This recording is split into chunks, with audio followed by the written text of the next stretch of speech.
আসসালামু আলাইকুম সুপ্রিয় দর্শক বন্ধুরা, কাছে দূরে দেশে প্রবাসে যে যেখান থেকে দেখছেন সবাইকে জানাই আন্তরিক শুভেচ্ছা ও অভিনন্দন।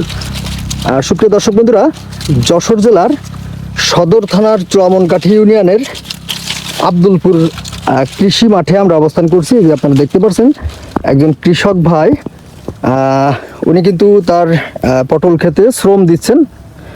ভাইজান আসসালামু আলাইকুম। ওয়ালাইকুম আসসালাম ওয়া রাহমাতুল্লাহ। ভাইজান ভালো আছেন? আলহামদুলিল্লাহ।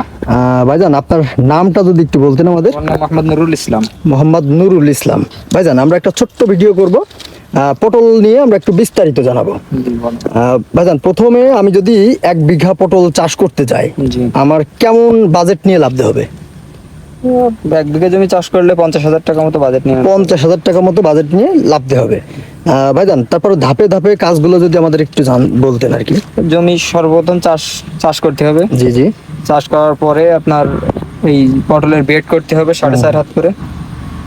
4.5 হাত বেড করার পরে আচ্ছা আচ্ছা, এরপরে আপনার হচ্ছে এই দেয়ার দিয়ে দিতে হবে 2 পাশে মাটি। আচ্ছা আচ্ছা, হ্যাঁ হ্যাঁ। তারপর দেওয়ার পরে এরপরে হচ্ছে যদি পানি আকাশের বৃষ্টি হয় তাহলে ভালো, আর যদি না হয় তাহলে মেশিন হোক মোটর হোক সেচ দেওয়ার পরে, জি জি, সেচ দেওয়ার পরে আপনার লতা নিয়ে যে লতাটার বয়স হয়েছে ওই লতাগুলো মানে ই করতে হবে, পুঁততে হবে। আচ্ছা আচ্ছা। তারপরে যখন চারা বের হয়ে যাবে 1 থেকে 1.5 ইঞ্চি নিচেই আচ্ছা মাটির নিচে পুঁতে দিতে হবে।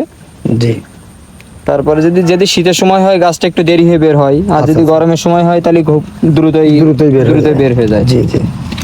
দ্রুত বের হওয়ার পরে আপনার 1-1.5 হাত লতানোর পরে মাছা তৈরি করে ওটা কিনে মাছা তৈরি করে দিতে হবে। জি জি। তারপর মাছা তৈরি করে দিয়ে গাছগুলো আস্তে আস্তে উঠাই দিতে হবে, লতাগুলো পানি হলে যাতে লতাগুলো না পচে যায়। জি জি। তারপর আস্তে আস্তে মাছায় যখন উঠে যাবে তখন আর কি এরপরে একটু মাছায় উঠে যাওয়ার পরে আপনার এর ভিতরে স্প্রে দেওয়া লাগে যাতে না পচে। বানে যখন নতুন ওঠে তখন কি স্প্রেটা করেন ভাই, মনে আছে আপনার?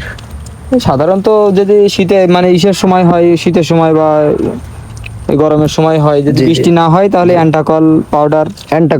জি অ্যান্টাকল। আচ্ছা। তারপরে যখন ফুল ফোটা শুরু হয় তখন কি স্প্রে? তখন বিভিন্ন সময় এক এক সময় এক এক রকম। আচ্ছা, যখন ফল আসে, ফলে যখন মানে ফলের কোয়ালিটি বুঝে, মানে ফল কি চাচ্ছে, কোন ওষুধটা চাচ্ছে সেটা বুঝে আর কি জি জি স্প্রে করা লাগে, তাই তো? আচ্ছা আচ্ছা ভাইজান, তাহলে 1 বিঘা জমি আমি যদি পটল চাষ করতে যাই আমাকে মিনিমাম 50,000 টাকা পুঁজি নিয়ে লাভতে হবে। আর ধারণা মতে আপনি যেহেতু অনেকদিন ধরে পটলের আবাদ করেন, মোটামুটি 1 বছরে 1 বিঘা পটল থেকে কেমন টাকা আর্ন করা সম্ভব? 2.5 লাখ টাকা। 2 থেকে 2.5 লাখ টাকা না? 2 থেকে 2.5 লাখ টাকা। ভাইজান আমাদের বাংলাদেশে প্রচুর পরিমাণ বেকার আছে, যারা ভালো লেখাপড়া জানে, মেধাবী।